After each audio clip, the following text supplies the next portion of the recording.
Thank you. Thank you. Piga Yesu makofi. Tuende half time. Tuende half time. Ya 20 minutes. Then turudi kigosho tena mpaka watu wafunguliwe. Niliwaambia mambo ya kuwekelea watu mikono niliondokea. It has to happen. Bwana Yesu asifiwe sana. Sema it has to happen. Thank you. You may be seated. Father, we thank you and we give you glory. We worship you this wonderful afternoon again. Thank you for another opportunity that you've given me, that I may be able to speak to your daughters, to your sons, that I may be able to speak to these children about your healing, about your deliverance, about your love towards them. In Jesus' name we pray. Thank you. Tafuteni maji mkunywe, worship. Naona leo mmefunguka vizuri. Ale corona mugiturage ugu. Ndudie kana mugoka murete kigurumuki sande. Todo kana kigurumuki mariaga gikamathukira. Tusome kitabu cha Genesis chapter number 37. I'm talking about overcoming hidden battles. Genesis chapter number 37. The topic tonight is about, the subtopic tonight is overcoming hidden battles that we are encountering.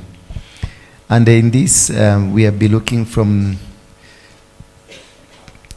37 from verse number 1, then we will go down. Please give us 37. Tell your neighbor it is possible. Anything that happens around you and anything and everything is possible. This is our topic today, that everything is possible. That which umeangalia unaona ni kama haikusai uwezi. There are some things that you find they're so difficult for you and it's like you cannot be able to achieve, you cannot make it. I want to tell you tonight it is possible. Nimeenda wapi? Si unajua tu makosa yako. Jacob lived in the land of his father, sojourned in the land of Canaan. This is Jacob who lived there. And he sojourned in his father's land. Let's go on quickly, kidogo. These are the generations of Jacob. Joseph, being 17 years old, was pasturing the flock with his brothers.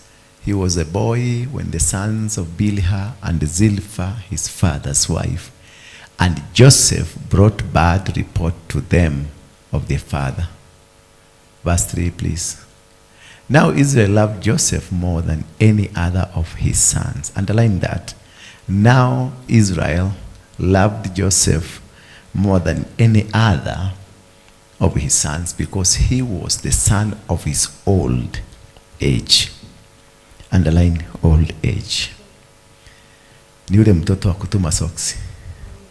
Kwa wale kama mimi bado tunatafuta watoto, hako katoto ka kutuma socks chini ya kitanda. And he made him a robe of many colors. He made him what? I think he was a Mokolino because it is Mokolinos that have a robe of many colors. That number verse 34. But when his brother saw that their father loved him more than all his brothers, they hated him and they could not speak peaceful to him. That the father loved you, your mother loves you more than others. That alone, if you underline it, that is a hidden battle. That love, that your father loves you more than others, it is what we call the hidden battles. Some of us are suffering today because our father loved us. Some of us have challenges today because our mother loved us. And the mother just had everything to be done for us who they loved. There are people who have altars because when you found your mother loved you and your father loved you, that it's your father who loved you more. And it happens this father has an altar. The reason for your father loving you that good, that much, it is because he wanted to transfer his altars to you. If you found that your mother or your shosho used to call you and you walk around, they are there for you, shosho, weko, uroka nageshagire, when are you coming? It is because shosho loves you too much and she reveals to you some of secrets, her secrets. The reason is not the love she's loving you with. The reason is she has identified you as the co-heir of the altar she has. And this is the reason we find people like Jerry here. She's always at war with us. Because she was a girlfriend of the father. The father loved this girl too much. And the father was a mogongoni, was a modomogo. So when the father died, everything that belonged to the father was left to Jerry. Is that true? Is that true? Even you look, she even engraved her body with the father.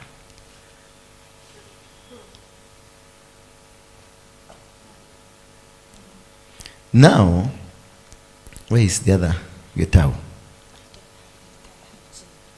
Do you have? Yeah, because of his father. So when she's trying to come out of this situation, the father will just jump in. The father is dead, but holding this girl. So this girl cannot do anything without the concept of the father.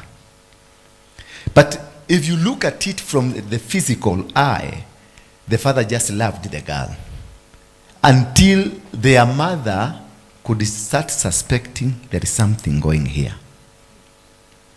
But the father had no intention of even having any affair with her.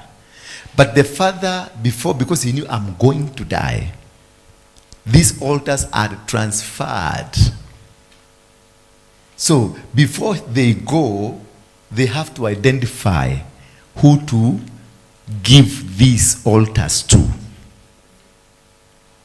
And most of you, like Jerry here also, this is a Jerry, this is a Jerry. The mother loved this Jerry. And they worked together. They lived together. Today the mother is dead, but she keeps coming. Because the altar, when you see your mother loves you very much, or your guka loves you, ninye deto ni guka. Ninye deto, mami tuiguan, mudotuiguan na mami. No, you find the secrets of the family, you have them. I know you have every secret of your family that your brothers don't have. Thank you. Why will this man entrust you? You are a woman. Entrust you with the secrets of the family. Because you are the one to take over from him. So Jacob loved this son more than the brothers.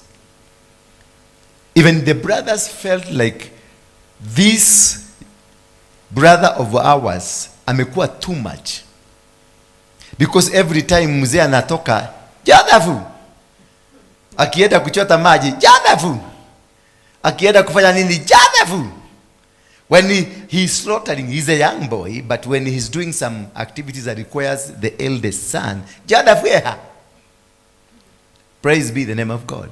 Now, this is a technical hidden battle that you will never identify if you don't have the spiritual eye to know the secret behind the love that your father has, or your mother has, or your grandfather has.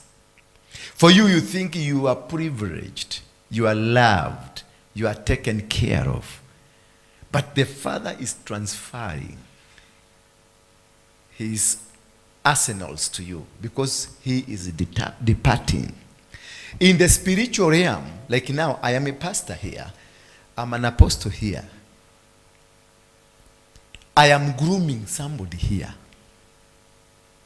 As I grow, I will either go groom my children or groom one of you here. Walk with them so that I will be able to transfer I'll be able to transfer what I have, like what Elijah did to Elisha, like what Moses did to Joshua. When you have a spiritual embodiment, this is dictated to you, that what you have must be transferred to somebody. So you must raise people. Now I want my legacy to go worldwide. It cannot go worldwide if I have to hold it. So I will choose deliberately to walk with this woman. I will choose deliberately to walk with this man. Or I will choose deliberately to walk with my sons, my physical sons or daughters. So that as I walk with them, there is something I'm releasing to them. This happens in the spiritual world, either way, either godly or ungodly. If your husband has witchcraft, he will identify a daughter or a son to deliver. If your father is a pastor, he will choose a son or a daughter to deliver. So that is why if one of those people who are loved by their fathers, or loved by their mothers, that my mother cannot do anything, she has to call. Myself, I was loved by my mother very much. But my mother was evil. My mother was not a good woman. She really loved me. And I loved her. Until now, I love my mother. But inside her, she had altars that were speaking, generational altars in our family. And these altars were left, she was the custodian of the generational altars since the days of Mau Mau. The altars of our family are beyond 900 years. And she was the one that was left to. So she was working very hard to deliver me in that kingdom. And they had won the battle when I was in Mungiki, because I was operating in that family altar that was working through me. And that's why I was so powerful, because our family altar is more than 1,000 years. So when I got saved, my mother is saved. When I got saved, I thought she would be happy. She was not happy. She was saved. She's a Christian. You saw the kind of people that came home. They were in blue. An army in blue. Because of their own. But internally, she was not saved. So I had to work very hard. Because if I didn't do that, it could have come back to me. So what I did is to take up Bishop Harrison home. Because I knew where the altar is. And when I spoke to my mother, it was like, this is a good thing. It is not evil. But in me, I knew for me to be saved from this family altar, I have to destroy it. So I sought the services of Harrison. We went home and destroyed the altar in our family, which she was not very happy. And from that time, she never recovered. 4 months later, she was dead.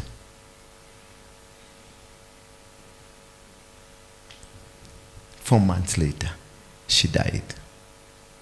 Because I destroyed the altar that she was carrying, that was not hers. It was a family altar. For them, they wanted me to die because of deserting what is rightfully mine. Because I was one who was identified by the spirits of our larger family, the Waruinge family. It is me that they had identified, and that's why I became a Mungiki. When I removed myself from Mungiki, they were not happy. They plotted to kill me. And since then, I had several accidents. Again, the entire family now started working against me. I was hated by my brothers, my sisters, my cousins, my uncles, my aunties, my shoshos. All of them hated me. And they will not believe I got saved. So they started working to destroy me. Pastor? Pastor? Hi. Come. And they started working. Now they will work through my mother. They will work through my brothers. They will work through my uncles. How are you? Who is disturbing you? Mommy. I'll beat her. Sit here. Come here. Sit there. Do your job. Avoid, don't look at her. Don't look at her. Yeah, don't. You're a good boy. Thank you. So, the uncles, the aunties, the gukas and shoshos started working against me. They will even ask me to get out of this church, which I am a founder, and join a church that has sound doctrine. The church that has sound doctrine is PCA, or AIPCA, or Anglican. Why were they working for me? They even had spoken to the people, the district, to just allow me not to go through the processes and become a pastor in PCA. And this, my mother was negotiating for it. And people in the family were also negotiating for it. Why? Because they realized I'm destroying the family altar. So they would wanted me to get into a church that will not fight the family altars. And that is joining a mainstream church, which is not fierce, fighting the altars of the family. That is why many people, when they see you in church like this one, they will tell you that is a cult. Because they know what you are trying to uproot. Those are hidden battles that you don't understand. You will live forever struggling, thinking that it is a disease, thinking it is a small problem. And they will even encourage you, go and visit your grandmother. Go and visit your grandfather. When did you, the first question they will ask, Werega kwanyule? When did you go last home? Because they knew what you are going through has a connection with your home.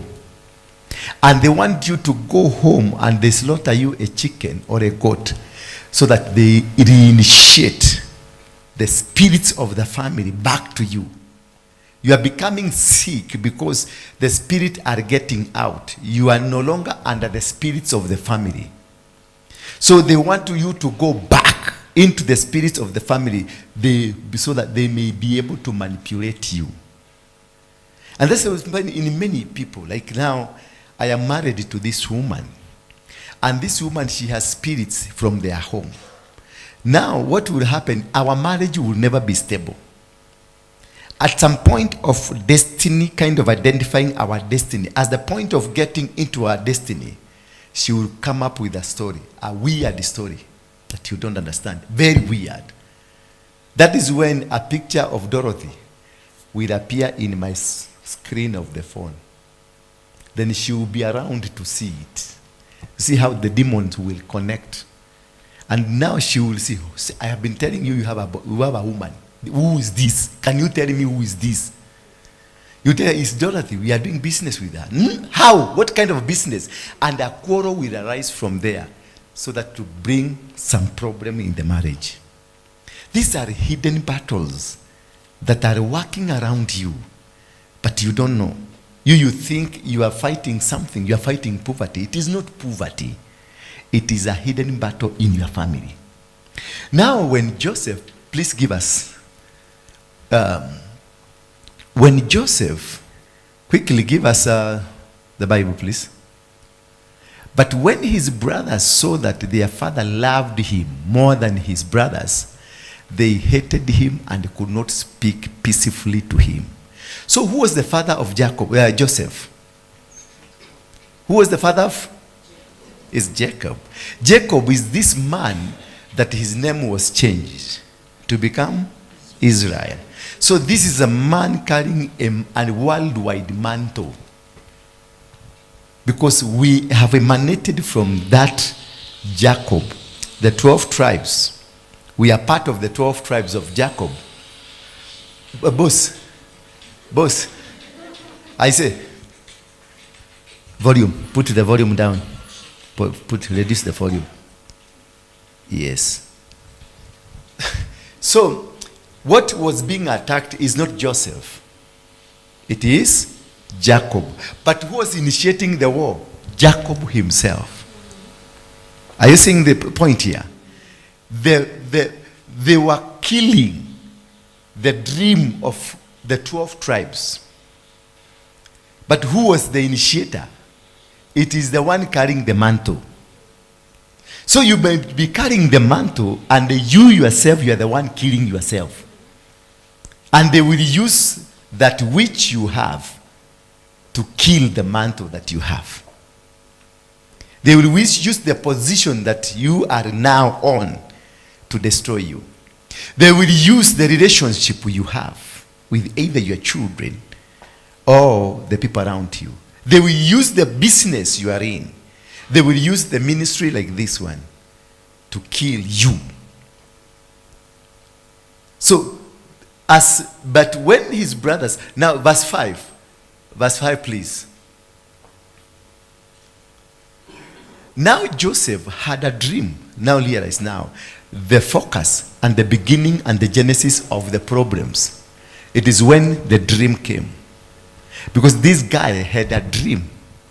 You have a dream. Every one of you has a dream. And through the dream, the hidden battles are hidden in your dreams.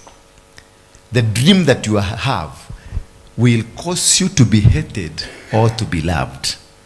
People will follow you because of that dream. People will fight you because of that dream. People will do anything. If I was to stop from church today, nobody will fight me. I will even get millions of money immediately. They will take me to politics. They will come tell me, come support us, because they know I have an influence. And they will give you so much money so that I will not come back to church. So the demons will organize for the money to come. These are what we call the hidden battles that you don't know. That you will think God has blessed you with money. But what direction will that money take you? Is it money that is going to help you in the dream or remove you from the dream? The moment you realize that this money given to you has removed you from the dream, had removed me from being an apostle, I become an MP, a member of parliament of Moro. This money has removed me from the dream. Now I am not in the dream. So this money was evil money, organized by evil spirits. Are you getting me? Now Joseph had a dream, and when he told it to his brothers, they hated him even more. Verse 6. He said to them, hear this dream that I have dreamed. Here, he told them. He was genuine. In your dreams, in your vision, you are genuine. But the connection that connects you, where does it connect you to who? What kind of people will receive your dream? What kind of people that will hear what you've said, what God has said about you? Because this one now, he was revealing himself to the people that this is who I am. God was speaking to him, revealing what he is, what kind of a person he is. So he spoke to his enemies about his vision. The enemies were not far. Enemies were not Kikuyus. They were not Luos. They were his brothers, own brothers. But they were not enemies that they showed it as an enmity kind of a thing. They hated him from inside. So these people that will work against you, they will hate you from inside. Only that you will only come to realize that the people who are fighting you the more are not the Luos, are not the Kalenjins, are not the neighbors of your family, are your sisters and your brothers, are your fathers and your mothers, are your uncles and your cousins. But who are you fighting in the church? the neighbors, the Kisii neighbor, the Luo neighbor, because you had they are witches. So you have just connected immediately. My neighbor is the one that's bewitching me. But who is bewitching you? The one bewitching you is your father, is your brother. And what kind of witchcraft are they using? It is not the physical witchcraft. It is the mouth and the heart witchcraft. I know you never heard that about the mouth witchcraft and the heart witchcraft, because these people, they hated him from where? From the heart. So this witchcraft, this form of witchcraft was coming from the heart. And it is more powerful. The heart witchcraft is more powerful because it does not emanate from outside your blood. It is pillared in your blood, anchored in the very foundation of your blood. So the attack will be efficient because it is a bloodline attack, which is attacking to the point and attacking to the core, to the very foundation of what has founded you to become. Because they target you through your blood. And they will say this, then please, he said to them, hear this dream that I have dreamt. Verse 7. Behold, we were binding sheaves in the field, and behold, my sheaf arose and stood upright. And behold, your sheaves gathered around it and bowed down to my sheaf. Hata ukilala tutaendelea kuhubiri tu, usijali. And your sheaf, and your sheaf did what? Gathered around my sheaf. What was he telling them? I am your leader. So he's revealing the vision that he has. He's revealing what he's made of, what he's gonna become. That he is not an ordinary person in the family. That I am powerful. I am your leader. You will bow down to me. That is what he was telling them. The dream, the interpreters of the dream. That is what? Verse 8, please. Behold, we were, no, verse 8, please, quickly. His brother said to him, are you indeed to reign over us? That question now, it is the foundation of a new altar that is meant to attack you. That question, are you? Are you? So you are planning to sit on us. So you want to tell us now, we will be under you. Now they have developed an arsenal from inside them to stop you. Immediately the war, battle has started. Now they have developed, they know you, that what you want to become, they will be under you. Are you indeed to reign over us, or are you indeed to rule over us? Those two questions are an altar. Those two questions. I'll show you another third question that completes this altar, that kept this man to serve for the rest of his life. So they hated him even more for his dream and for his words. They hated for a dream. That's number one. There is a hate for a dream and a hate for the words. So your words can be hated. You can be hated because of the words. Leave alone the dream. But also, if they understand your dream, they will also hate you. So there's two types of hates. But you don't know them. You have never realized that the hate is a word. They hate the words and they hate the dream.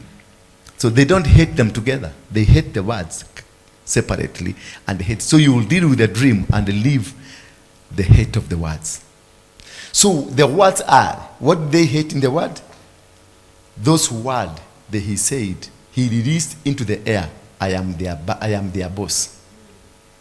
When he said the sheaves, they are surrounded, he was proclaiming and releasing into the air, I am your boss. So they hated those words as they were being released. So when you speak, there is a force somewhere that will be used to counter what you speak. When you speak and say, I'm going to America, there is a word, there is a system that will be raised to cut you from going to America. So they hate those words that are claiming, because we claim. We do what? That is why when Jeremiah wanted to say, cannot be able, God came quickly and touched his mouth, removed those words, and then God put his own words. The words that cannot be affected, because he realized already the devil has started speaking to this young boy. And now the boy is saying, I cannot be able. I cannot do it. So the words were coming, and the words has power. Words are alive. So what they hated, it is the livelihood of the words of this man. He is now standing to say, I am going to become.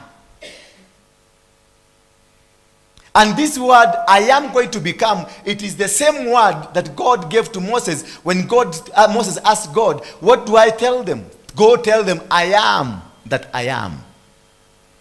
So when you say, I saw, you are telling God in me saw.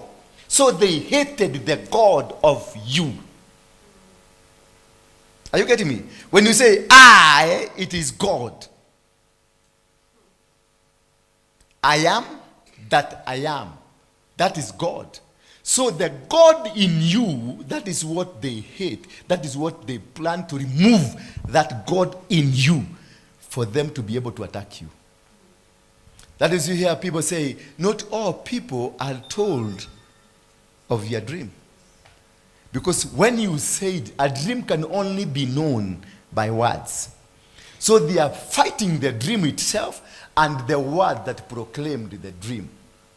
That is what they are holding, stopping. Give me the next verse, please. His brothers or you indeed to rule over us. So they hated him even more. Verse 9, please. Then he dreamed another. You see, this boy is not learning anything, because he is not spiritually alert. So then he dreamed another dream and told it now to his brother, and he has added another serious enemy. And he said, behold, I have dreamed another dream. Behold, the sun, the moon, and 11 stars were bowing down to me. The sun, the moon, and what? And the stars. We read it in the book of Genesis, chapter number 1. And God created the sun, and he created the moon, and he created the star. Then he gave what? He gave what? To the sun? Dominion. He gave the sun the power to rule over the day. And the moon to rule over the night. And the stars to rule over people. Because it is in the stars that we have the power. So this guy, he saw the sun, so he is going to rule over the day. He saw the moon, he is going to rule over the night. He saw the stars, he's going to rule over men. So he was being told that you are a ruler, you are a king. And he was revealing to these brothers that I am a king. And this sun was bowing down. The king of the day is the sun. So the king of the day will bow down to you. Then the king of the night will bow down to you. The king of every gift, the stars, will bow down to you. Are you getting me? I know you have never understood like such a kind of thing. And they were all bowing down. Verse 10 quickly.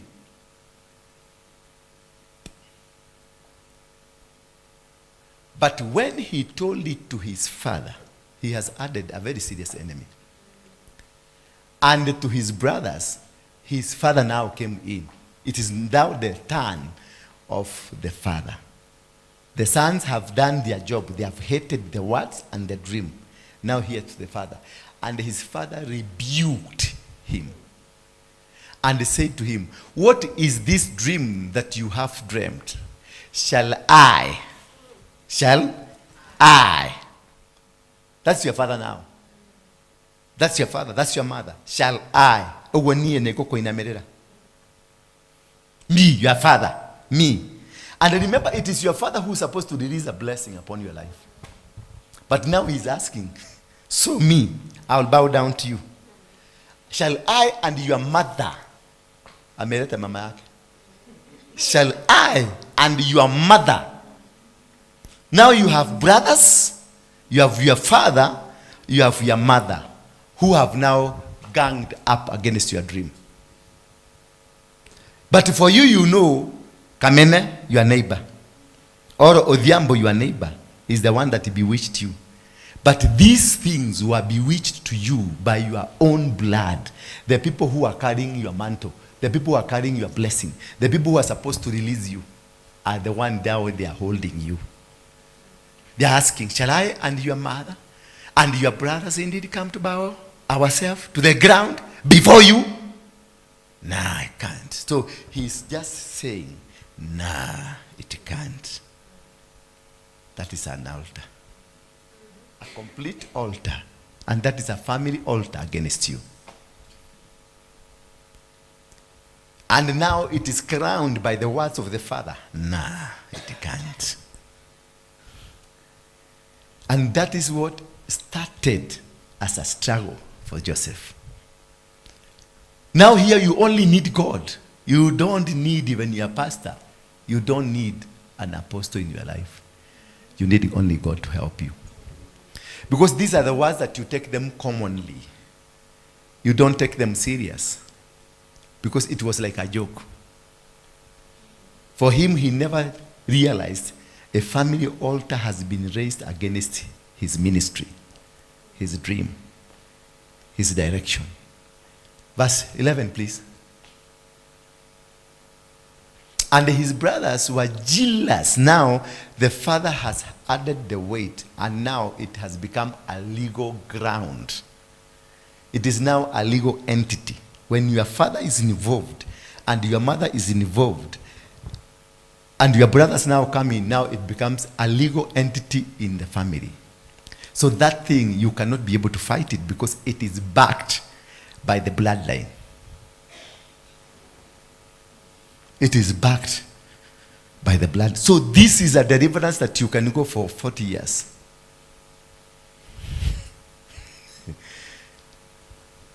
Because you don't know it. And it's backed by the blood of your family. And his brothers were jealous of him. But his father kept them saying in mind. Verse 12, please. Now his brothers went to pasture their father's flock near Shechem. Then, verse 13.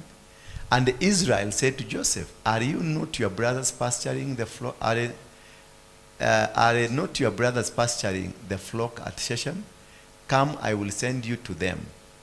And he said to him, here I am.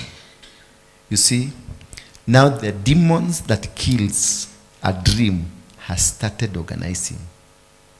He's at home. The brothers are taking care of the goats and sheep. Tell your friend to wake up. The brothers are taking care of the sheep nicely. No, they didn't require the support. They didn't require help.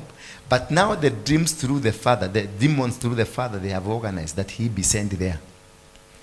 And already the other demons are with the brothers organizing how to kill this man. Are you getting me? Already the brothers now, they don't have it. Until when they see him, they start planning. The dreams now comes out of the father. Zinaruka zinaenda kwa brothers. Wanaanza kuplan. Now who initiated the plan? Those words. No, you can't. Those words laid the foundation. Laid the legal rights. The rights for you to be captured. So your father organized. Your father orchestrated the challenges and the problem you are facing today. Your mother is the one behind the problem you're facing today. You are suffering because of very few words. Maybe one word. No. And utwade. No. No. A ground was raised. A ground was fomented. A legal ground to kill you, to destroy you. That is how the legal grounds were formed. And that is how legal grounds are formed. For you, you love your mother. You love your father. But they already established a legal ground that is fighting you. By just one word they spoke. When you told them, oh, I have a green card. And that's the end of it. Verse 13, please, quickly. And the Israelites said to Joseph, are you not your brother? No, 14. We have read that one. So he said to him, go now, because already the demons have organized the time. Go now, see if it is well with your brothers and with the flock, and bring me word. He is just only being sent. Diokone, the end of Wagaria kama wako sawa. Because that is the vehicle. Just go see whether they are well. The father is not telling him to go and stay with the brothers. He said, just go and come tell me. Where kibia tu kuja uniambie. Are you seeing? Are you seeing now? Because it is just a trap. The demons that are looking are operating on the legal ground to trap you. So most of the thing will happen to you. You just get hungry. Just angry. Because that is a trap. You will be late. Just a trap. You receive a phone call. It is a trap. When you are about to get there, you receive a phone call. When you're about to do something, something just happens. It's a trap organized by demons because they are operating from the legal ground of your parents. Are you seeing that? And 13, please. Is that 14? 15, please. And a man found him wandering in the field. And the man asked him, what are you seeking? 16? 16.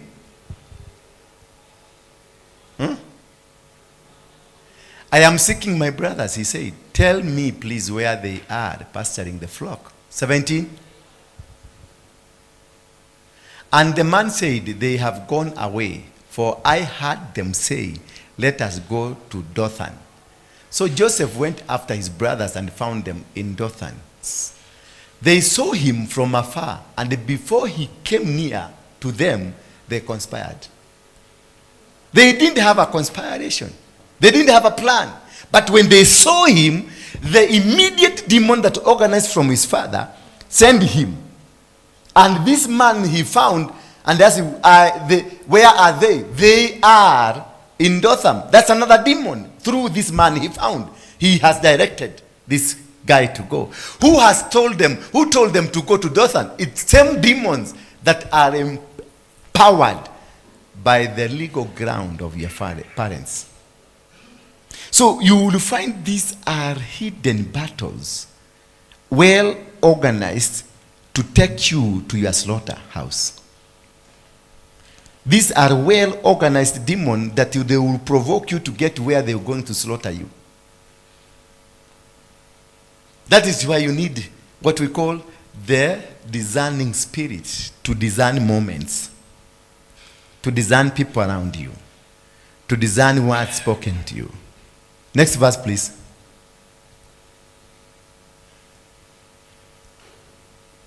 They said to one another, here comes the dreamer.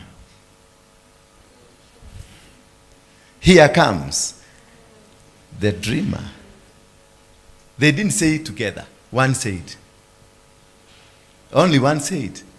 They didn't say it together. So here comes. Come now, let us kill him and throw him into one of the pits. Then we will say that our fierce animal has devoured him, and we will see what will become of his dreams. So they are not killing him because he is an enemy. They are killing him because he is a dreamer. So the battle against your destiny, it is just because you have a big destiny. That is the reason you are being fought. They are not fighting you because of your body. They are not fighting you because you have money today, but what you are going to become tomorrow. When they said to kill 2 years old boys, between 1 and 2 years boy, they were not killing them because of that 2 years. They were killing because of 30 years to come. They were looking to kill Jesus because of what happened 30 years later. So the enemy did not start fighting you today. Now that you are facing the challenge, they are not a today challenge. The problem you have today is not a today challenge. This is a challenge that has been there for over 20 years. And you want to come and then you go home. A challenge that has existed in you for 20 years, but outside you for 500 years. It was just waiting for you to reach that age. It was waiting for you to start your mission, to start your vision. That is the time they were just waiting. They stayed for 800 years waiting for that moment of your vision, of your dream. And then you just want to run from one church to another church. Niombe pastor, niombe pastor.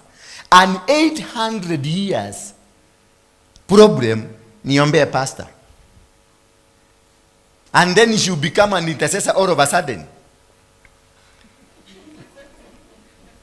Carrying an 800 years demon in you. Then you get saved today and you become an intercessor. Automatically. Now you become an arsenal. You kill the rest of the team. Hello. Don't look at me. I'm not a ghost. I'm just telling you the truth. Let's get to the next, please. Then we will. But when Reuben heard it, he rescued him out of their hands, saying, "Let us not take his life." Remember, Reuben is the one carrying the curse of his father because of going to bed with one of the porcupines of his father. Is it the porcupine? Or concubines?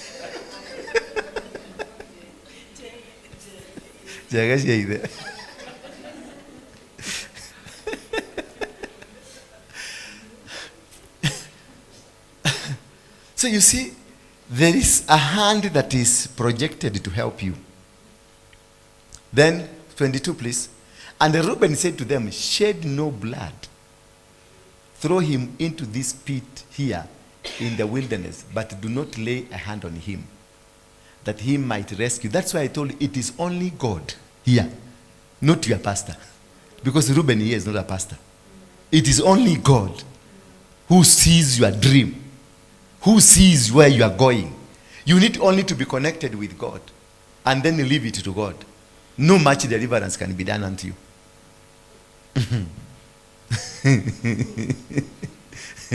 That he might rescue him out of their hand to destroy him to his father. 23, please.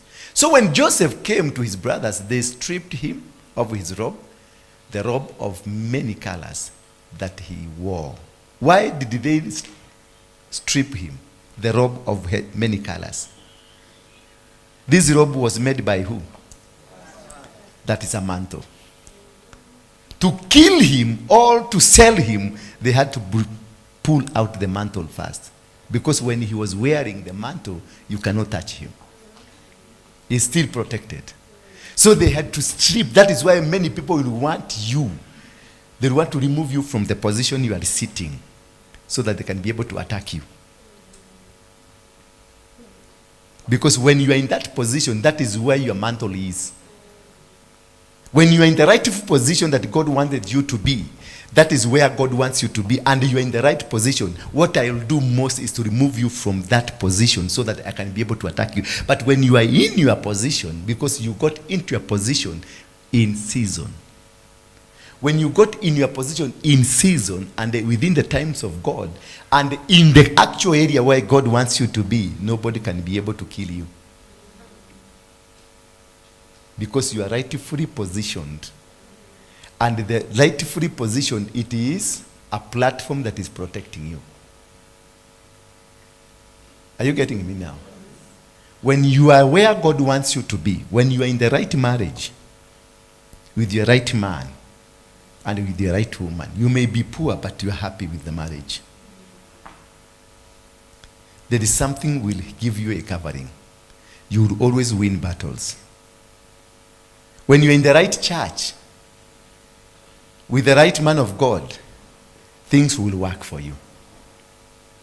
But you are in the wrong church, and in a very powerful man of God who is doing miracles, things will not work for you because you are in the wrong platform.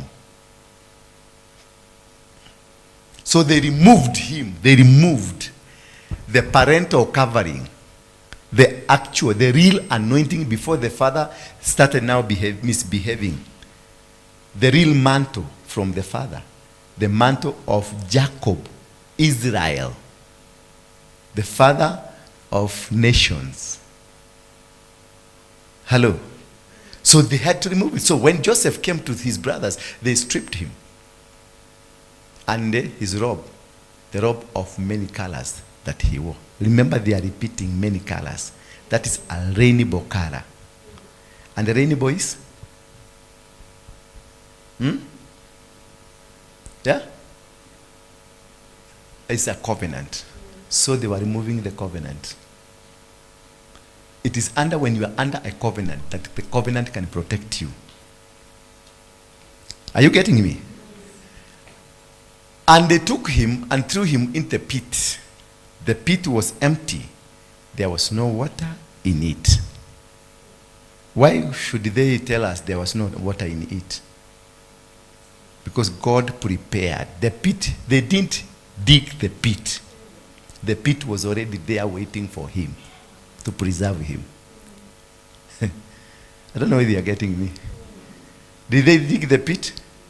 They didn't. But the pit was there. So when you have a God in you, and God is working with you, there are things that will happen. There are people who will change their heart because of to save you. There will be a pit for you. And then, verse 25, then they sat down to eat, and looking up, they saw a caravan. Looking up, they saw a caravan. Who organized for this caravan? Let's see. Of Ishmaelites coming from Gilead with their camels bearing gum, balm, and a myrrh on their way to carry it down to Egypt. 26. Then Judah said, Judah now. Remember, it is Reuben who saved this guy. Then Judah said to him, what profit is it if we kill our brother and conceal his blood? 27. You see the power of the blood? The power of blood is speaking. They are conspiring, but the power, because of that garment, that many color garment, is speaking. The altar of this cloth is speaking to protect this young man. They are evil, yes, but there is another power. That is why I told you it is only God here. And let not our brother come, let us sell him to the Ishmaelites, and let not our hand be upon him.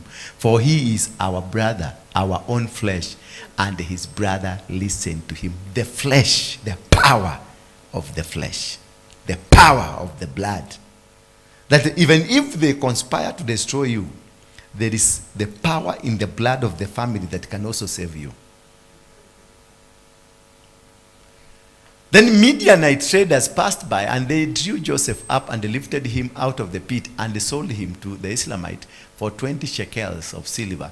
They took Joseph to Egypt. Verse 28. When Reuben returned to the pit, saw that Joseph was not in the pit, he tore his clothes. He was angry. And he returned to his brothers and said, the boy is gone, and where shall I go? Then they took Joseph's robe and slaughtered a goat and dipped the robe in the blood. That will too. And they said to the robe, they sent the robe to men of many colors, and they brought it to their father, to the owner of the altar.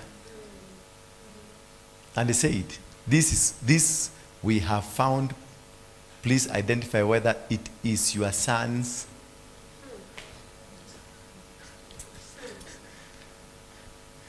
Please identify.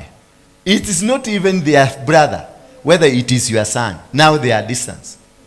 Whether it is your son. Because we are not part of this son of yours. And then verse 33.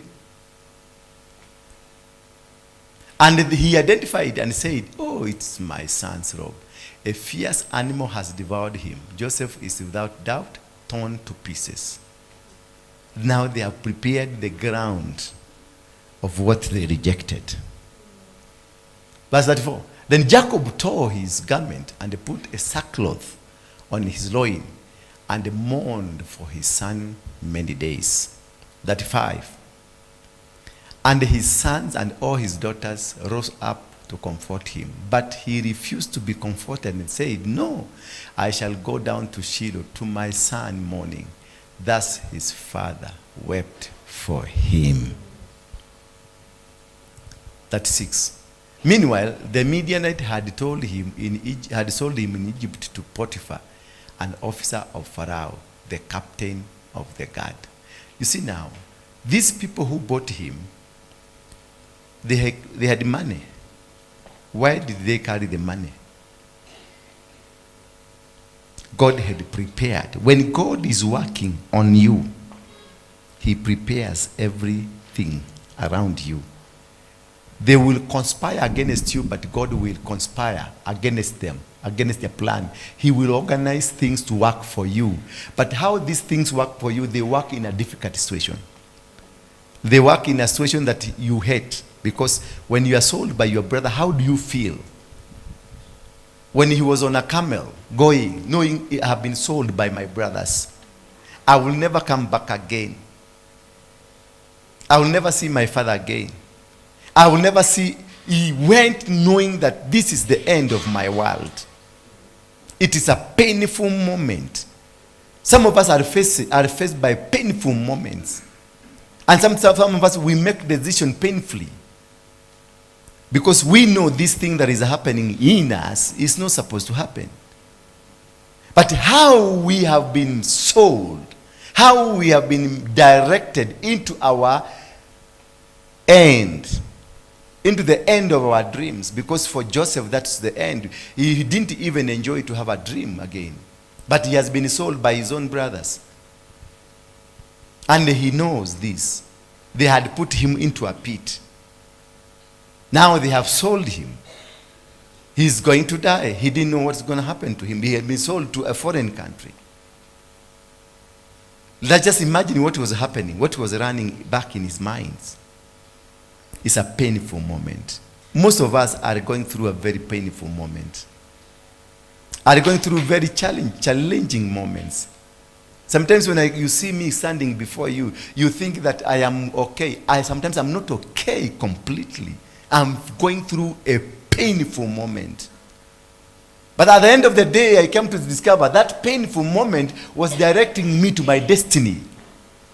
For me, it was very painful. For me, it was very cunning. For me, it was something that was meant to kill me. But kumbe, God had planned that to happen today for me to be pushed towards my destiny. I don't know whether you face that kind of challenges. But these are the challenges that you must be able to observe with a lot of spiritual insights. To understand why am I going through what I'm going through? Why am I facing these challenges that I'm facing? You look that maybe you are facing challenges. You are not poor off. You have food to eat, you have a shelter, you have clothes, you have everything. But challenges you are facing day after day, they are life-threatening. But God is saving you from the challenges. There is a force, there is a hand that comes. There is a Reuben, there is a Judah that comes to help you. Then he is sold to Potiphar's house. Then in Potiphar's house, the same spirit that wants to pay for his blood comes up through the wife. And the wife wants to sleep with him. But he refuses, and he tells, Potiphar was the police commissioner. He was talking to a flying spot. And the wife cried that this man wanted to rape me. And if it were me, I would have killed the boy. Because of the love I have for my wife. And this Marquis, this is a stranger. This is a foreigner. A rapist. Want to rape my wife. Kumbe again, was designed. The hidden battles in your life, they are designed to take you where you are supposed to be. It is a vehicle designed by God to take you to your place, rightful place. Because he could not have been walked just straight to his destiny. He needed a special heavenly vehicle to take him where he is supposed. But this vehicle is a painful vehicle. Though guided, spiritually guided by God, spiritually under the control of the hand of God, but it's a painful move. In the hands of the Potiphar and the wife, he was taken to prison. But remember, as he was being taken to prison, which prison was he taken to? He was taken to a royal prison. He was not taken to a poverty-wretched prison. He was taken to a royal prison. So he was not taken to an ordinary, because he was not ordinary. He was a royal priest. So your challenges might be many. My challenges might be mountains. But God knows how to handle your challenges. You are not going to die. Your dream is not going to die. Your passion is not going to die. What God has installed in you is not going to die. He's going to make it. Though you will face these difficult challenges, you will face animals who fight you, men who will fight you, people will fight you, walls will be there. But throughout, as you go, as you make it, you will make it. And you will be able to be successful. So don't worry of what they are trying to put, the roadblocks they are putting on your road. Don't worry about the walls they are erecting. Don't worry about the curtains they are putting. Don't worry about anything that they are putting as obstacles to stop you from becoming. Because God has a plan. God has a reason. There is a dream that you have, and the dream will come true. At some point, and maybe because of the magnitude, the bigger the dream, the bigger the challenges that you face.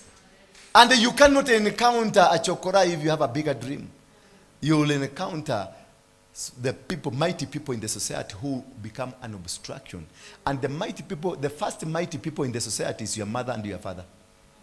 Because those are the gods, your gods on earth.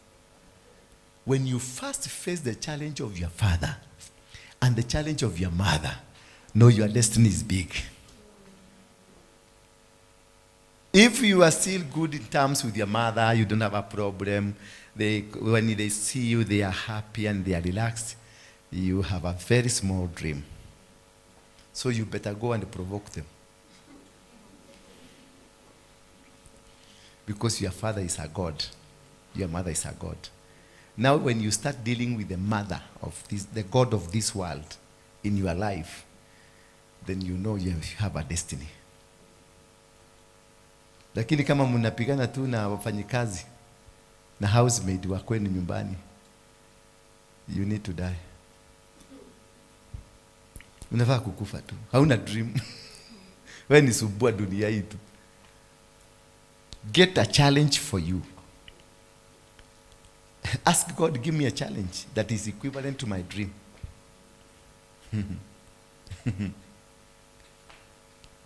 Joshua, you get a challenge that is equivalent to your dream.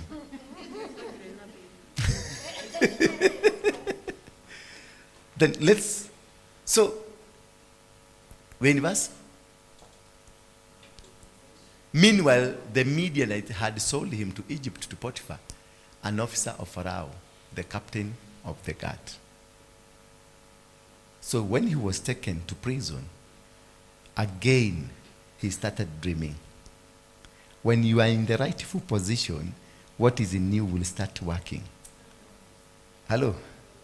When you are in your rightful position, what is in you will start automatically working. Now the dream was reactivated. And he started dreaming. And God sent people to receive the dreams. He sent others who are in prison, who are not dreaming. They started dreaming. So when you go to a place, when you are carrying the anointing, any place you go, you will activate things that were not there. Not you, not for you. Other people will start doing things that are correspondent to what is meant to drive you to your destiny. People who are not dreaming will start dreaming. People who are not sick, they become sick because you are a doctor. Because God has to announce you. When you go to a new area, God must announce you if you are connected with God. God will cause something that will make people to know you were there. So, while he was in prison, people started dreaming, people who are not dreaming. And they started arresting people who are connected to State House. Did you know that? They started arresting people with kukunywa pombe na chang'aa. And they're being drunk and disorderly. They started arresting people who are supposed to be taken to the prison, the royal prison. So not ordinary people who will be taken to that prison. So the only people who will be in that prison, this prison was created as a vehicle to take him to State House. Therefore, the people arrested are akina nani? Akina Murkomen. Akina Sudi. Akina this Ishongwa and this Kaboy from Kerenyaga. Not Kindiki. This Kaboy from Kerenyaga. This IT guy. Itumbi. The Itobe would be taken there. Praise be the name of God. These and their children. The Farouk's children, they're the one who will be arrested so that they can have a dream because they have a connection to State House. God creates and paves a way, and no matter the situation is difficult, but he will create a system that will take you to your destiny. Praise be the name of God. A system. Maybe for you to come here, that's why you became sick. To come and be connected to this king. Because it is not about the disease that brought you, but the connection I have with God. Hello? That is why you're here. And when you came here, you became comfortable. You sat down. Because for you are coming to look for a miracle.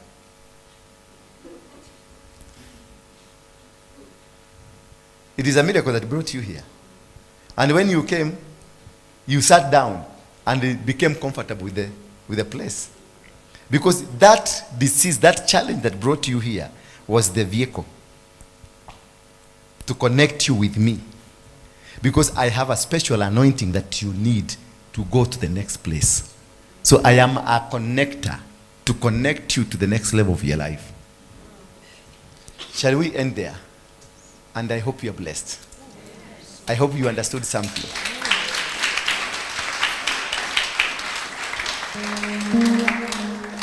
Now I want us to worship. But before we start worshiping, nataka mulete sadaka. Because mukipona mutatoroka. I want sadaka, real sadaka tonight. Because what I have delivered is real. So give me something real.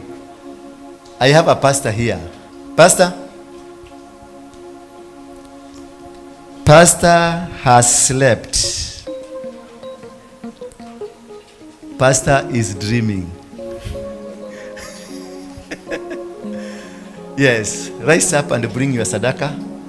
Then I want us to worship, real worship, deep worship without interruptions.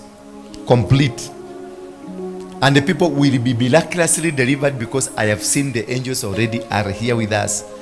I have seen I am is with us. I am, say I am, is with us. Where is your kitamba? Kafe fita toka gile kole hea. Musirete 50 hapa. Kama ni 50 rudisha.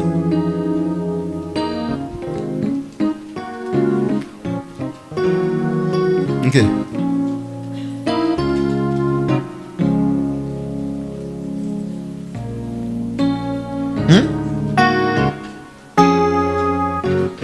Hiyo nimefukwa.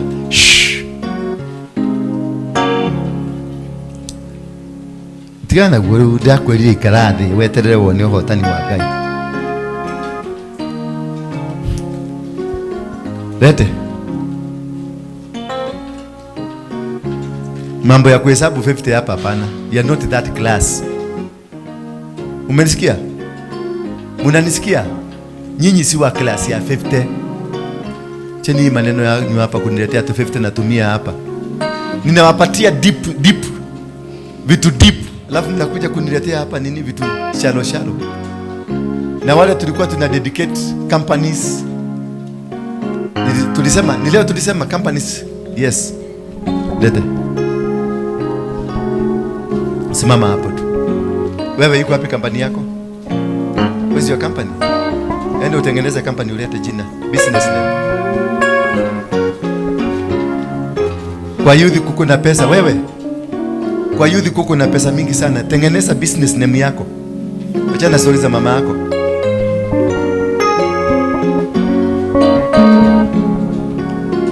Kila mtu alete kinua hapa. Siwezi kuwa mimi ni kazi yangu ni kuogea na amuleti. Hii ni school fees mnalipa.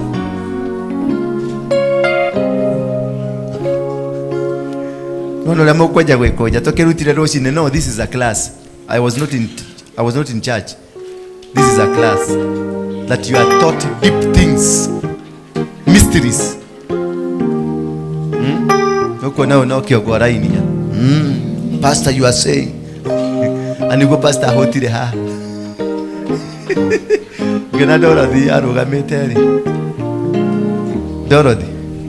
Ukaga ukiuraga. Niko kudeport you, shoka Dubai. I'll deport you.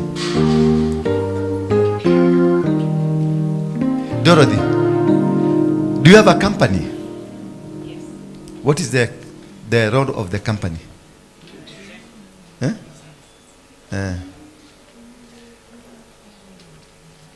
There is this company.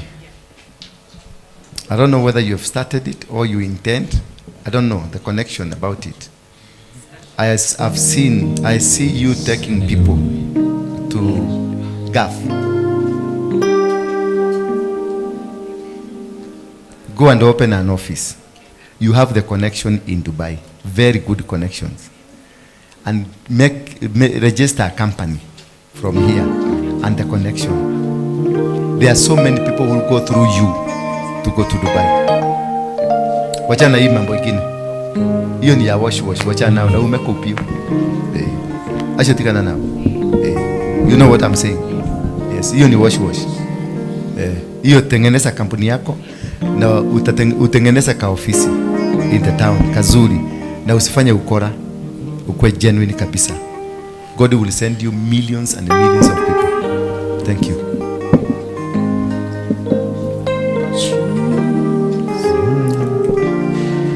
Leteni kampuni, kujeni hapa watu wa kampuni. Watu wa sadaka, mmemaliza kutoa sadaka? Na bona ijaja kikapu. Na nigode rutaniria ma.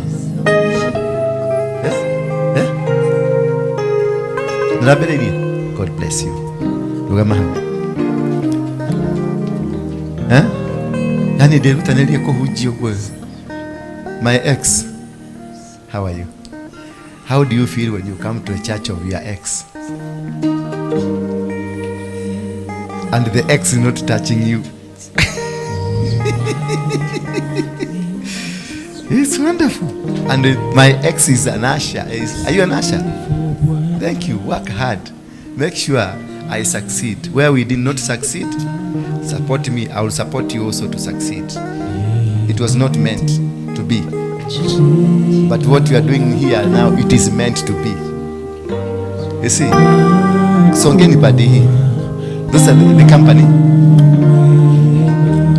Nipatiwe mafuta. Joy yako, joy yangani, adhiredeka kia nangani take. Tusimame kwa miguu yetu. Na uchukue kiti yako, hiyo ulikuwa umekalia upeleke pale ama pale. Uinue juu, uipeleke pale ama pale. Hiyo kiti ulikuwa umekalia.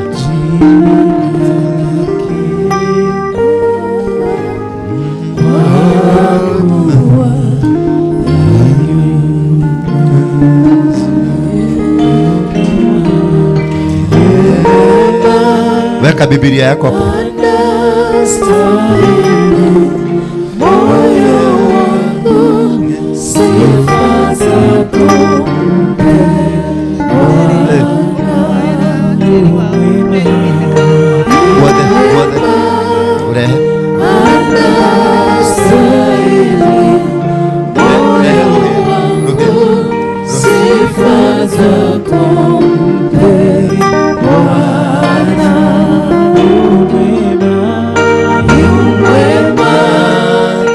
Alafu kuja hapa mbele. Songea hapa mbele. Songea kabisa. Sifa zako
Shikeni mikono yenu ni kama mnapokea. Shika hiyo makaratasi na mikono miwili.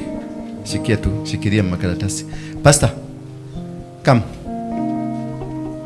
Stand there. Stand there. Go there. Yes. Sit there. Thank you. Moja. Wacha naye.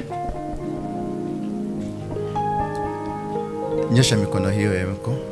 Baba, katika jina la Yesu Kristo, ninaibariki mikono hii ambayo inaenda kufanya kazi. Ulisema utabariki kazi ya mikono yetu. Ninafungulisha milango yote. Hizi makampuni mahali watafanya, whatever they intend to do, it will be successful. Any hidden battle against their lives, against their systems, against their successes, against their blessing, I cancel them in the mighty name of Jesus Christ. There will be no hidden plan. There will be no attack made from the family line, the bloodline, the generational line. It will never rise against them.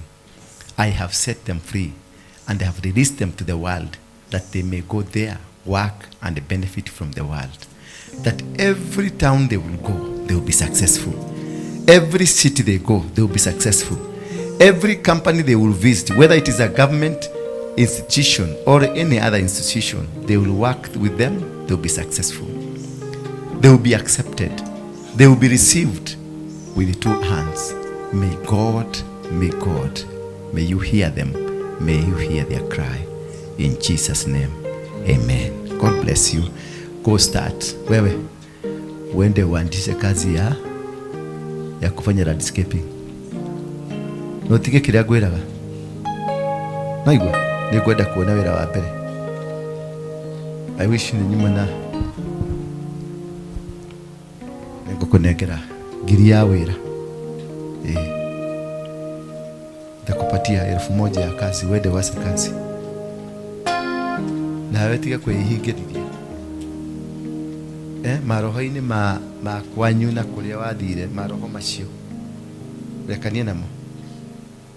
Nuo manyitagirira gwitwo nyakega. Rekania namo tondu we niwe witonyagia. Matikenaga makionda uge succeed na matiendaga. Mendaga wikare we ukiruga irio hau githambagia nguo. No kuma muthi roho cio ni ndaukanja thiini wa ritwa ria Jesu Kristo. Thii muthukume, thii mutonge, mugie indo cimwitikire inyue na ciana cianyu na ciana cia ciana cianyu. Matura maria mothe mugathie Ngai amwitikire, mugie na favor, mugie na gwitikirika. Yani mwitagirwo mawira, muhingurirwo njira cianyu ciothe, na maroho maria mumanite na thakame ya kwanyu ri matikana mume thutha. Maroho maria mumanite na matura ma kwanyu ri matikana mume thutha. Kwanyu kwina failures, inyue mutire na failure. Failures cia kwanyu ri citikana muma thutha, citikana muma ciana cianyu thutha, citikana muma wira wanyu thutha. Mugutura murathimitwo, mutongete, muikare muri andu arathime. Yego kairitu karia kamenda wapi? Kuja hapa uende ufungue kampuni. Umesikia? Uende kwa youth, kuko na pesa ukope, waze kazi, wacha kuja na mauboga. Kwa youth kuko na pesa mingi, enda uitishe hiyo pesa iko, utapatiwa shilingi 300 na usipatie mama yako. Mama yako akikuona na pesa taanza kukubebeleza. Tuite my daughter, you know I love you. Kuna kitu kibaya kukaa na mama ambaye ni mbiashara. Hiyo. Tokeni sasa, kujeni wengine. Thank you. God bless you. Now, I want us to worship together. A pastor nasikia tu kulala. Anointing is so heavy on my pastor. Anointing. Hakuna mahali watakupeleka wewe. Na waambie wazazi wako waache uoga. Kuna mahali wewe ni mtu mkubwa sana katika ulimwengu wa kiroho. Sasa worship, nataka tu worship. There is a special deliverance that God has instructed. Itakuja kwako. Utafunguliwa tu na Mungu atawabariki. Kila gyo the mwenda gwikana mwirirageria na maria mothe mwerirwo ni Ngai ni makinyanira umuthe. Ukwenda ukorogwo kuitha riri wira wanyu na mutigatige mukenda kunyona. Ngai ni akinyaniria maundu manyu mothe. Bwana Yesu asifiwe sana. Wewe unaona video za hapa zinachukuliwa vizuri ama vibaya? Where is your boss? Unaona ikichukuliwa vizuri ama vibaya? Mutaziimprove. Kwa hivyo si vizuri. Asemi ni mbaya. Wanafanya kazi mzuri, lakini tutafanya nini? Just hiyo ndio kazi mliitiwa hapa. Si hakuna ugonjwa kwenu. Ni kuitwa mnaitwa mkuje muimprove, dunia ijue ile kitu tunafanya. So mkuje tuongee, tupangane, mshikane na hawa, muimprove. Ni huyu na ngapi na yule na mwingine yako ndiko ndani. Si mnafanyanga movie productions? Yes, help them to grow. Ni watu wazuri sana. Ni ile education idogo. Yeah? It is done. Thank you. Na Mungu amesema your problem is fixed. Alikuwa anataka tu hivyo. You fix his problem, he fixes yours. Because the problem you are going through is not a problem you can be able to handle. Actually, last night, me, her and him, at around midnight, we were scrolling the website, the YouTube, kila kitu tulikuwa tunaanalyze. So, tukasema kwa sababu hatujui what vision God has given you, we can't start writing. Then she said that we wait until we meet you, and then he can redesign everything and then shoot. So we had a Are you still waiting for me to tell you? Baba, are you still waiting for me? Just start. Just start. Let's do it. Cooperate, we work with them. They musaidiane. We produce. Nataka kuwa. Naona kama vile TB Joshua. Alikuwa international. No, I'm not nasema kama. Sisemi yeye. I would not want anything closer to his. Let's do it better. Let's to serve Mungu. To serve Mungu in our own capacities with what God has given us, and you'll see doors opening. It will open. Mami, utashanga. No, ni saa hii tu waja kuita devil worshiper. Ati anaelesha Rejirova. Ile ni Prado. Hapana. They are too young to own this. Unajua ile shamba ile unataka kujenga nyumba. Uliko wapi? Unataka kujenga nyumba ya bedroom 5. Yes. Ende umwage mawe. Imefuguka. Slowly. Bwana Yesu asifiwe sana. Slowly. Itaenda slowly. Usikuwe ina haste. Mwaga lori moja, usipusubue huyu mse. Mwaga lori moja, unakaa na mwaga lori nyingine, ujenge chini. Msijenge ati mseme nao tunaenda kupambana pana. Enda ufanye calculation ya mawe yote. Ujue unataka lori 10. Mwaga zote pole 10. Ujue mchanga inatakikana lori ngapi? 7. Mumwage mchanga yote. Mjue chuma inatakikana ngapi? Ni chuma fulani, weka hizo chuma. Jenga kanyumba kadogo, weka huko. Sasa ulete materials zote on site. Sasa baadaye huyu ndiye atatafuta pesa ya mafudi. Wewe utatafuta pesa ya mtoto kwenda shule international school. Si ndio? Si Mungu amefix? Yes. Amefix kila kitu. But there's a big vehicle. Iko na carrier. Na ile kitu ya juu. Ile ya mizigo, lakini it's a big car. It's like a Prado, like a VX, kitu kikubwa. Alafu iko na hapo juu. Alafu kuna vitu umefungilia za kazi huko juu. You ever dream like that? Yes. It has been okayed. Si unaona sasa Mungu venye anafanya kazi? It's just simple. Well, if you realize the hidden what? Battles in your life, you solve them. Kwa sababu hawa ni watu wako na there are 5 types. Is this 4 or 5? There are 5 types of destiny connectors. They are what? How many? They are divine connectors. Number 1, they are divine. People will come to you divinely. Then you have people who have knowledge. They are specialized. They are specialized in something. People will bring to you these people ambao wako na speciality ya kitu fulani. And also nyingine ni gani? They are wisdom. The connectors, the people that has wisdom, they are better than you by far. That is what Solomon did. Solomon didn't have the wisdom, but he collected people with wisdom. Wakakuja akawapatia wafanya, akaambia watu wa mawe, watu wa gemstone, watu wa gold, watu wa bao, akawalete all of them together. Then they worked for a vision. If you can be able to learn that way, you allow other people to come in. Musipige watu eti kwa sababu huyu mama nimemleta amekuwa pastor hapa mnaanza kumpiga. Hapana, kuna kitu nimeona ako nayo. Na hiyo kitu tunahitaji. Hatuna. Bwana Yesu asifiwe sana. Kuna kitu ako nayo. Kwa hivyo that is why unaonanga mtu akikuja ninamleta karibu. Kwa sababu ako na kitu hatuna. Sasa ukianza kumupiga na hauwezi kufanya, it means you have killed the vision. Because the vision, mwaka huu Mungu aliniambia, the world will be able to now know exactly what you are doing.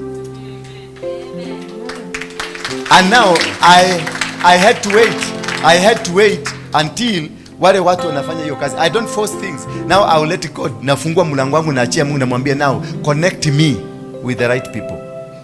Connect me with the people that are supposed to run this vision. Because the vision is not mine. The vision was given to me. I'm just a custodian of the vision. The workers of the vision will be brought by God if I open the door for them. I can also be an obstacle. Naweza kuwapiga waende. Mimi nikifikiria mimi ni mjuaji. Na hivyo ndio unaona my weakness kwenu inakuanga hiyo. Sasa mnateka advantage yangu. Lakini sasa Mungu aliniambia amefuga hiyo mlango ya advantageous people. Wale wamekuwa wakinitekea advantage, Mungu ameondoa. because he has seen the pain. I have grown. Nimelilia Mungu sana. Maana kuna wengine wamenihold hostage hapa. Kuna wengine tumekuwa nao kwa sababu walinisaidia ama kwa sababu tumetoka nao mbali, wananihold hostage. Wao ndio wanataka kufanya kusema fulani ndiye atakuwa pastor. Sasa yeye haongei na Mungu, mimi ndio naongea na Mungu. Mimi ndio nilipatiwa vision, lakini unataka Lucy akuwe pastor. Na Mungu aliniambia Lucy atakuwa Asha. Na wewe unataka nifukuse nani? Anaitwa nani huyu? Huyu mama nimfukuse. Ati ndio hiyo position upatie mtu mwingine kwa sababu unasikilizana na yeye. It's not run that way. Enda kwa ile kanisa mnafanyanga hiyo maneno. Kwenda kabisa. Kwenda huko. Get out of here. Sindio? Sometimes nakuanga mkali. Sindio? Hai. Habari yako? Macho yako inaona vizuri? Inaona kidogo. Fungua sasa macho. Unaniona vizuri? Umeanza kuniona? Nikiwa karibu. Hebu tena. Sasa unaniona? Unaniona?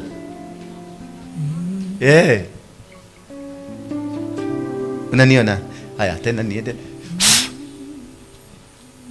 Unaniona? Basi, si umepona? Inua mikono yenu tuabudu. Let's worship God. My pastor is okay. Tell mikono yako. Father, in the mighty name of Jesus Christ, this is your son. He needs your help. Guide him. Come against every demonic altars raised by the parents against him. In Jesus' name.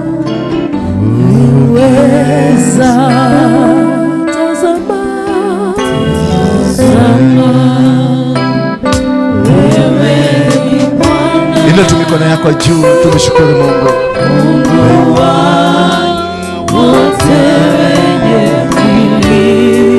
Inua tu mikono yako, mshukuru, mwambie Mungu.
hakuna usiloweza. Hakuna usiloweza. Hakuna usiloweza. Wewe ni Mungu, wewe ni Mungu.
umeinuliwa, umeinuliwa, umeinuliwa juu.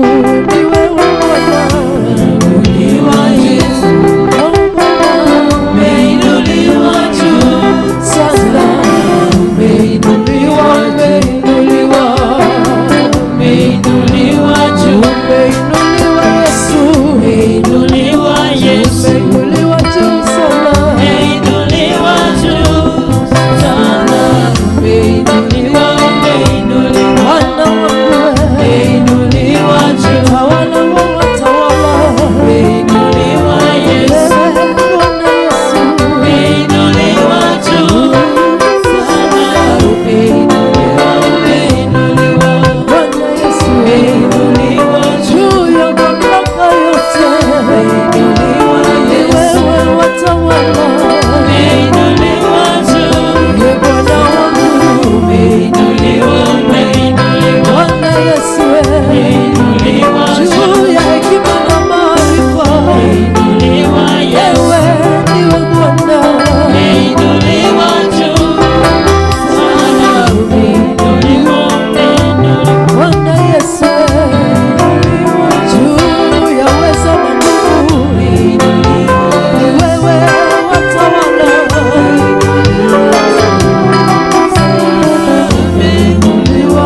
tu mikono yako juu.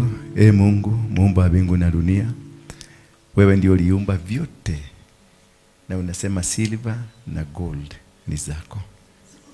Watoto hawa wamekuja hapa kwa ajili leo ulitaka wajue the hidden battles ambazo hawakuzijua kama zina uwezo, kama zina impact katika maisha yao. Lakini wamejua ya kwamba wazazi, mama, baba na ndugu wanaweza kuwa ndio wamesababisha majanga ama vita ambavyo vinaendelea katika maisha yao. Na siku hii ya leo, hawa watu wamejaribu biashara, wamejaribu kuajiriwa kazi, wamejaribu huduma, hakuna kitu wajajaribu, lakini vyote vimekataa. Ni kwa sababu hawakuwa wanajua ni baba yao aliwafunga. Hawakuwa wanajua ni mama yao alisababisha. Hawakuwa wanajua ni nyanya alisababisha. Hawakuwa wanajua ni maeneo yalisababisha. Hawakuwa wanajua kwamba kuna kitu ambacho kilitemwa. Yaani maneno yao yalichukiwa na ndoto zao zilichukiwa. Hawakuwa wanajua kwamba baba alisema haiwezekani. Katika jina la Yesu Kristo, kutoka leo wamefunguliwa. Laana ya mama, laana ya baba, laana ya guka, laana ya shosho, laana ya maeneo yote wamefunguliwa. Minyororo na mikanda yote iliyokuwa imewashika. Roho za wazazi ambazo zimenena kinyume na wao. Roho za wazazi na baba za mama. Roho za maeneo ili wametoka. The bloodline curses and generational powers ambazo zimeongea kinyume na wao. They are null and void. They have been set free. You are free. You are free. You are free. You are free. You are free. Receive their freedom. Ndio hiyo inakuja. Receive your freedom now. You are free. Your business will come. Your ministry will come. Whatever that you desire to have from now, imefunguliwa. Milango yako iko wazi. Nobody will rise against you. No single word. Hakuna maneno ambayo yalinena na wazazi yako juu yako sasa. Hakuna maneno yaliyonenwa na familia ambayo yako juu yako sasa. Hakuna maneno yalinenwa na yule aliyekuwa amekuoa ama wewe yule ulikuwa umeoa. Imekuwa cancelled. You are now free from today. You will experience the power of God. From today you will experience extraordinary favor. From today you will experience the freedom of your business, the freedom of your marriage, the freedom of anything that has been holding you. God has given you power. God has released power over your life. You are free. You are free. You are free. Say, I'm free. I am free. I am free. In the mighty name of Jesus Christ. I am no longer, Sema, I'm no longer a slave of the words of my mother. I am no longer a slave of the words of my father. I am no longer a slave of the words that were spoken to me, to a person whom was an authority over me. Inaweza kuwa kama wewe ni baba, ni mama useme bwana yako, ama wewe ni baba mama useme bibi yako. Kwa sababu kuna wale tumefungwa na mabibi ambao tulikuwa tumeoa. Kuna wale ambao tumefungwa na magirlfriend ambao tulikuwa na wao. Kuna wale tumefungwa na maboyfriend ambao tulikuwa na wao, ama waume ambao tulikuwa na wao. Sema kutoka leo. Mtu yoyote ambaye alinena maneno kinyume changu, awe yeyote yule, maneno hayo nina ya cancel katika jina la Yesu Kristo. Kutoka leo maneno ya kinabii ya ushindi ndio yako juu yangu. Eti sitashindwa, nitafaulu. Eti sitakuwa nyuma, nitakuwa mbele. Eti mimi sitakuwa wa kukopa, nitakopesha. Mimi ni mwenye kumiliki, si wa kumilikiwa. Kutoka leo niko huru. Miguu yangu iko huru. Mikono yangu iko huru. Kinywa changu kitanena ushindi. Fikira zangu zitatembelea kwenye neema ya Mungu. In Jesus mighty name. Sema amen. Thank you. So on Sunday mkuje na Thanksgiving.